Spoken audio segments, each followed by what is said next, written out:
Right, Newcastle might be about to lose five of their best players. And I want to know, if you're Eddie Howe, are you staying calm or are you kicking the boardroom door off its hinges and asking questions? Because for me, this is starting to look less like a transfer window and more like a squad evacuation for Newcastle. Anthony Gordon has already gone to Barcelona. Sandro Tonali is heavily linked with Tottenham. Bruno Guimaraes is heavily linked with Arsenal.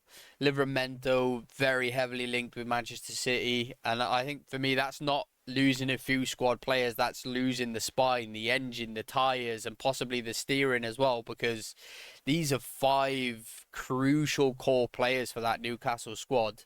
And I think this is where the debate starts, because if you're Eddie Howe, what do you do exactly? Because I think, let's not forget, last season Isak was sold to Liverpool and replaced by Walter Marde, and if we're being quite frankly, he's heavily struggled to really hit the ground running at the club. Lloyd Kelly went off to Juventus. Sean Longstaff went to Leeds. Callum Wilson was allowed to leave on a free to West Ham. Now I know there's obviously his age and everything, but the quality was still very much there. And yet, okay, Newcastle did spend money. They tried to cover the gaps, but then Howe clearly looked at some of those signings that they spent that big money on and thought, yeah, maybe the bench is your spiritual home at this club. Because we look at Walter Marde, he made very few appearances, and Eddie Howe was quite public in saying that he didn't think at the time that he had the quality to be starting for Newcastle. So now you've got a situation where Newcastle are potentially losing even more key players, and so far the only position they've properly recruited for is a goalkeeper, which is great, don't get me wrong, but unless this new keeper can also play right back, centre mid, left wing, and occasionally score 20 goals a season, then I'd say Newcastle might have a tiny issue.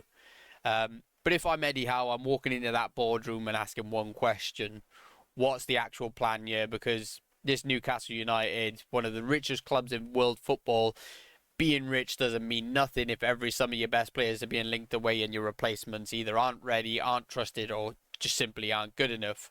And that's not me saying Howe should walk, because surely I think he just needs clarity. If Bruno goes, who replaces him? If Tonali goes, where's the midfield coming from? If Livramento goes, who fills that role? And obviously Gordon's already gone, but where's the attacking spark? Who do we have to replace him? I think there's a lot of questions that he needs clarity on, but more importantly, he needs that backing of investment to get the recruitment right this time around, because as we saw last season, the recruitment and the big money doesn't always work out. But yeah, let me know what you think. Does Eddie Howe go into it all guns blazing, or just for clarity?